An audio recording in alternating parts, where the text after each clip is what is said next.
السلام علیکم، آپ دیکھ رہے ہیں brain fuel T V law for all.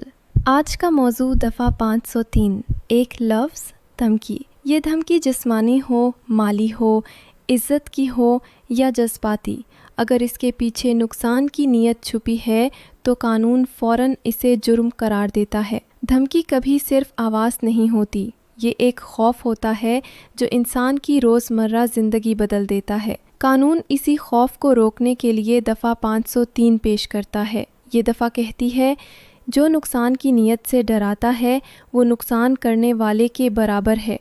Section 503، نقصان پہنچانے کی نیت سے دھمکی دینا جرم۔ اس کے لیے ہمیں دیکھنا پڑے گا پاکستان پینل کوڈ کی دفعہ 503۔ یہی ہے وہ قانون کی ریڈ لائن جو بتاتی ہے کہ کب الفاظ جرم کی کیٹیگری میں آ جاتے ہیں۔ تو قانون اس کو ڈیفائن کیسے کرتا ہے؟ سیکشن 503 کہتی ہے کہ مجرمانہ دھمکی کا مطلب ہے کسی کو نقصان پہنچانے کی دھمکی دینا۔ اب یہ نقصان جسمانی بھی ہو سکتا ہے، اس کی عزت یا ساکھ کو ہو سکتا ہے، یا پھر اس کی پراپرٹی کو۔ لیکن یہاں ایک چیز بہت اہم ہے اور وہ ہے نیت۔ دھمکی کے پیچھے مقصد کیا ہے؟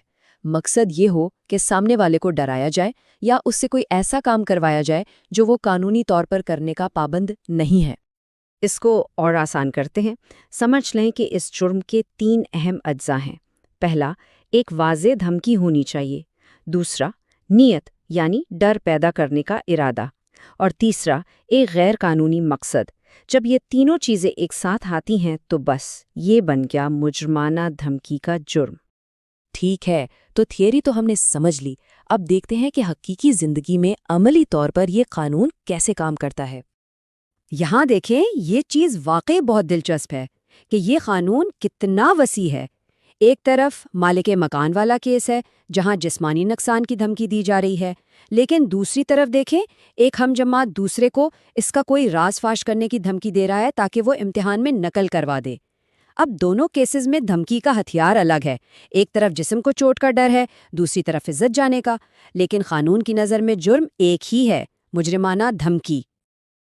یہ مثال تو بالکل پرفیکٹ ہے۔ اصلی بندوق ضروری نہیں ہے، اگر آپ انگلی کو بندوق کی طرح دکھا کر بھی کسی کو ڈرا دیں تو بات وہی ہے۔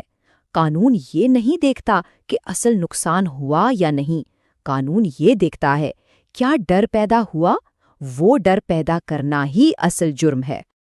چلیں اب آتے ہیں اس قانون کے سب سے ضروری اور شاید سب سے حیران کن پہلو پر۔ جرم خوف ہے، اصل نقصان کی ضرورت ہی نہیں ہے۔ اس بات کو بالکل ذہن میں بٹھا لیں، کوئی زخم نہیں، پھر بھی جرم ہے۔ دھمکی اپنے آپ میں ایک مکمل جرم ہے۔ جس لمحے دھمکی دی گئی اور اس کے پیچھے ڈر پیدا کرنے کی نیت تھی، بس اسی وقت دفعہ 503 حرکت میں آ جاتی ہے۔ اچھا، ایک اور اہم نکتہ، اکثر لوگ دفعہ 503 اور 506 میں کنفیوز ہو جاتے ہیں، تو ان میں فرق کیا ہے؟ اس کو بالکل آسان الفاظ میں سمجھتے ہیں۔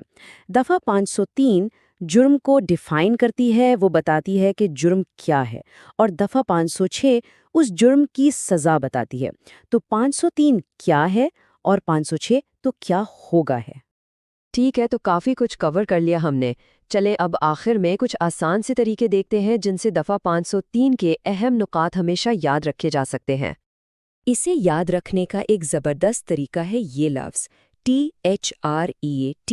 چلیں اس کو کھولتے ہیں۔